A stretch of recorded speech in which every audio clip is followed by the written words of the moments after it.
Hello, my dear friend. Hope you're doing well. This is a video where we're going to be talking about how to create content for a business wanting to scale to $100,000 or more per month. Okay, so we'll call this the 7-figure content creation secrets. This is what I do in my own business, and this is what I do to help my clients as well. Now, there's something very, very important to understand here. My content strategy is not about being popular. I could care less how popular I am.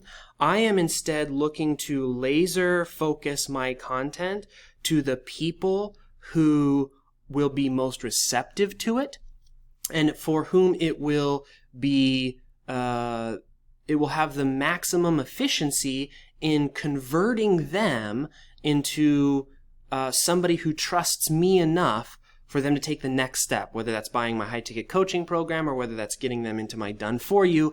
That's my approach. So if you're looking for pumping your numbers and having huge followers on whatever, that's not really what this is about. This is minimum input for maximum output. So we'll talk about schedule, what to post, etc. Let's go ahead and get into it. So as you can see here, I've written out Monday, Wednesday, Friday. That's when we do our content distribution.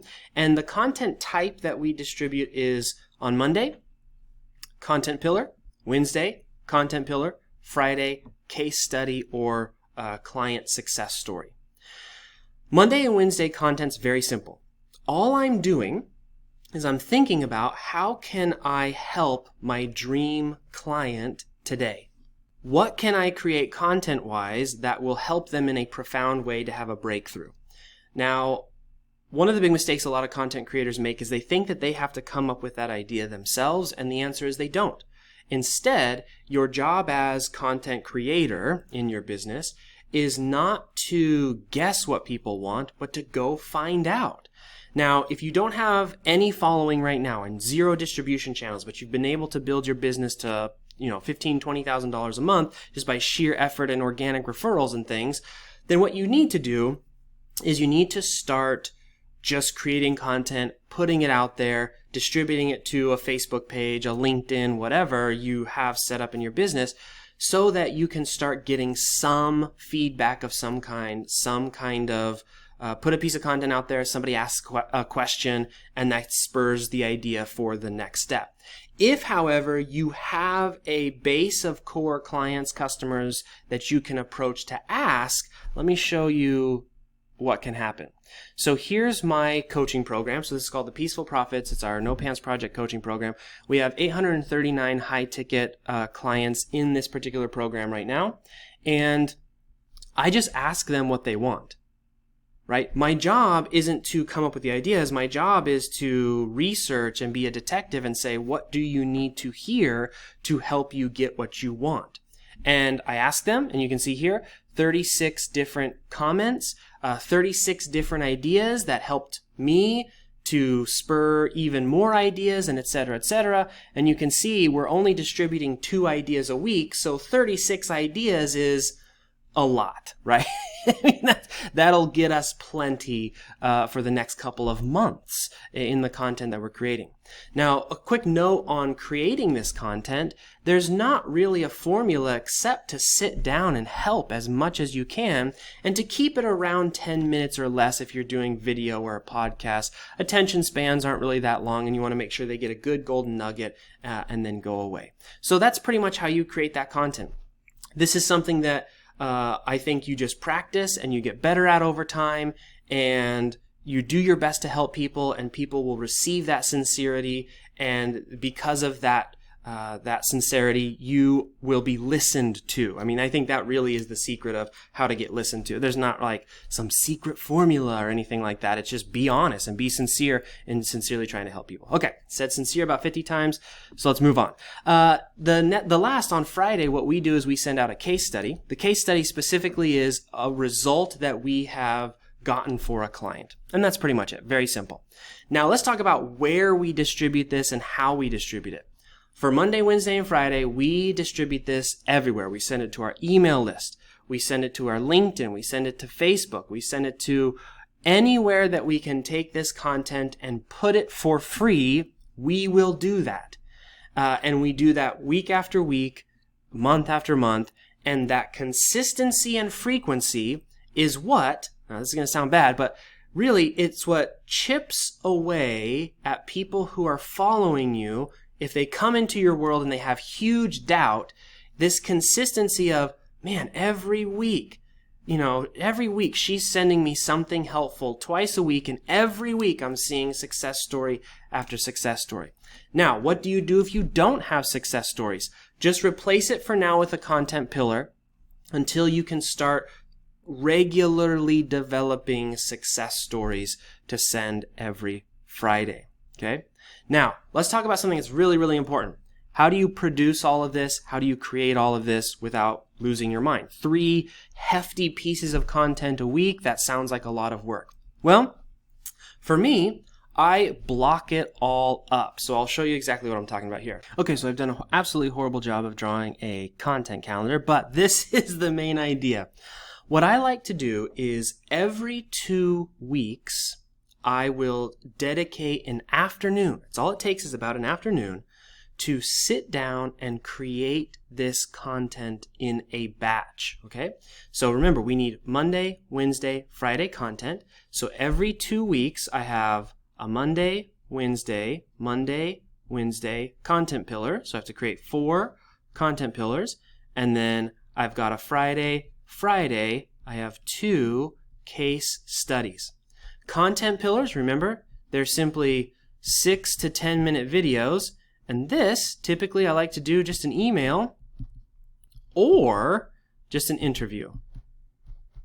So this either takes about an hour to get the interview or about 30, 45 minutes to write the email where I break down what we did for them, where they were, blah, blah, blah, etc., etc. But these only take 6 to 10 minutes. So you're looking at a maximum of 40 minutes for the total amount of time that your content should be running for, if that makes sense. So a 10-minute video should be 10 minutes. I like to do a 3x on how long it will take me to create that 10-minute thing. So for example, if I know that it's 40 minutes worth of content, I'll probably be spending 120 minutes to create that 40 minutes. As you can see here, the way that I've created this is I just have like this little stylus thing. It's like a Wacom, W-A-C-O-M pen thing. I don't know if you guys can see that. I just write it on here, and it is what it is. You don't have to go overly produced these days as long as you're sincerely helping people. If you want to do I don't know where my phone is, but if you want to do a podcast, you can use something called Anchor.fm. Literally record the podcast on your phone, distribute it on your phone if you're writing your blog posts, etc., etc. So you shouldn't be spending, hours and hours to create this content. Instead, you should be sincerely answering questions that people have as best as you possibly can. Bring your expertise to the table, so it shouldn't take you more than 3 times as long as the content piece is. Here's what I do. I just write it all down, as you can see here, what I'm going to be covering in the video, just as a general rough outline, and I let the ideas come to me whenever they come to me. So, it might not necessarily be in the work session. I might have an idea 3 days before my work session, jot it down, and then, I know I'm going to show up and start making content. So that's how I get the content pillars done. And then for the case studies, again, I can do the interviews. Actually, at this particular point in my business, I have a member of my team doing the interviews, so I don't even have to do that anymore. But what I'll do is I will say, okay, let's say week 1, we got to get content done. I will choose one of my dedicated work, I call them peaceful times, right? So, where I block off an entire, let's say afternoon, let's say this afternoon here, for content creation. And then I'll block off this entire afternoon for content creation. Then I will do that on a Friday. I like to do it on a Friday because things have calmed down. I'm not trying to create it on a Monday or a Tuesday where things are really crazy, because everyone's coming back from the weekend, the team's coming back from the weekend, things like that. And then I will have either my assistant or someone else on the team just set all this stuff up and distribute it. I don't need to be spending time posting stuff on LinkedIn and posting stuff on this and that's definitely a virtual assistant task. So all I do is I create it, I write up the little blurbs, whatever needs to be done. I finish that in one afternoon of 2-3 hours, maybe in an afternoon, and then we go from there. And that's how you can get a month's worth of content done in 2 afternoons. None of this is rocket science. You probably already knew a lot of it, but hopefully this has served as a really good reminder that this actually is all that it takes. If you can consistently maintain this schedule, what you develop is momentum. What happens is people who are watching you from afar, who are following you on your social media channels but never comment, who have heard about you and are lurking you in the background, this consistent content schedule will chip away slowly at their doubt and skepticism, and they will begin to see you as an advocate for them, which is what you should be if you're going to be in business. If you're going to be a coach or service provider, freelancer, or anything like that, you need to be an advocate for the people that you serve. This content will do so. It's very simple to create, very quick to create, and it's really the consistency and the frequency and your sincere desire to help people that gets you that momentum. Now, every single piece of content that you create should have a call to action. That call to action should be whatever you want them to do, whatever the next step is in your business, whether it's book a call, watch a video, join an email list, whatever it is. Every single piece of content, your content pillars and your case studies should move someone to the next step. That's a big mistake I see a lot of people making. They create beautiful content and then they never invite someone to do the next thing. It's your job to move the person to the next step.